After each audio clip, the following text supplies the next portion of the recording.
से असां हींअर जेको आहे सो ही कमरा हो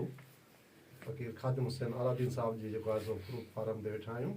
ऐं ॾाढो ई मां सम्झां थो ख़ूबसूरत ठहियलु आहे ऐं सिंध में कल्चरल जेके उताकूं आहिनि उन्हनि जे हिसाब सां ही मां सम्झां थो सिंध में चंद के अहिड़ियूं हूंदियूं ख़ूबसूरत ठहियलु ॾाढी ख़ूबसूरत ऐं ॾाढी जेका असां फितरत जे क़रीब पखी बि आहिनि वटकारी बि आहे ऐं ॾाढो सुहिणे नमूने सां जेको आहे थर जो जेको कल्चर आहे उहो बि हिते आहे मां सम्झां थो त माशाअल्लाह ॾाढो ख़ूबसूरत ठहियलु आहे। शाह साहिब साईं तव्हां कीअं था सम्झो पंहिंजे हिन सकाफ़ती हिन माहौल खे?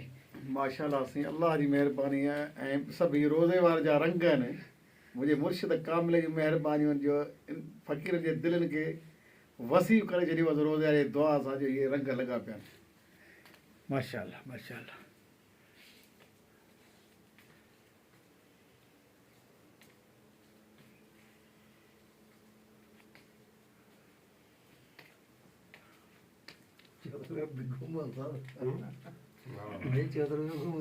आओ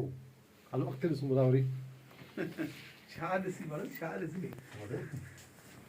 हलो साईं मुबीन साहब खां कमेंट्स वठां साईं मुबीन साहब तव्हां पाण बि पंहिंजा कमेंट्स ॾियो त हीअ तव्हांखे कीअं पियो लॻे? साईं आऊं सम्झां थो त जीअं चवणी आहे त बर में बहारियूं त हीअ जीअं शाह साहब फरमायो त अलाह अलाह जे हबीब ऐं मुर्शिदनि क़रीबनि जूं ही महिरबानियूं आहिनि त हीअ सिंध सुहारी हीअ पट हीअ अछरोथर हीअ सभु इलाइक़ा सरसब ऐं सावा ऐं शादाब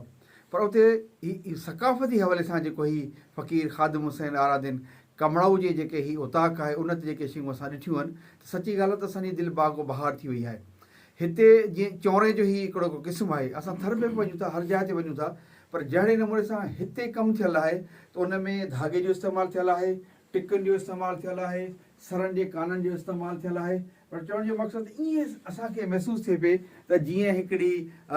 चिटी रली जे हूंदी आहे त इन नमूने असांखे चिटी रली जा असांखे रंग पिया हिते महसूसु थियनि ऐं हिन बहिराड़ी में तमामु ख़ुशी महसूसु पई थिए जिते उनजो हिकिड़ो बंगलो आहे पीर साहिब जे हवाले सां हिते इहा ख़ुशनसीबी आहे त हज़रत पीर सिंह पागारा जिन पाण तशरीफ़ फरमा थिया आहिनि ऐं हीअ दावतूं ऐं ज़ियारतूं जमायत कयूं आहिनि पर हीअ जेको कल्चरल कमु थियलु आहे सकाफ़ती कमु थियलु आहे इहो तमामु शानदारु आहे ऐं अट्रैक्ट करे थो त सिंध जो माण्हू हिन शयुनि खे दिलि सां लॻाए ऐं हिननि शयुनि ते जेकॾहिं हिते दोस्त अचनि हिन शयुनि खे ॾिसनि ऐं हीअ हुनर अॻिते वधे सॼी सिंध में जेकॾहिं ॿिए पासे अहिड़ो शौक़ु आहे त हिननि शयुनि खे अॻिते वधाइजे त असांजी सिंध जी जेका सकाफ़त आहे उहा उजागर थींदी।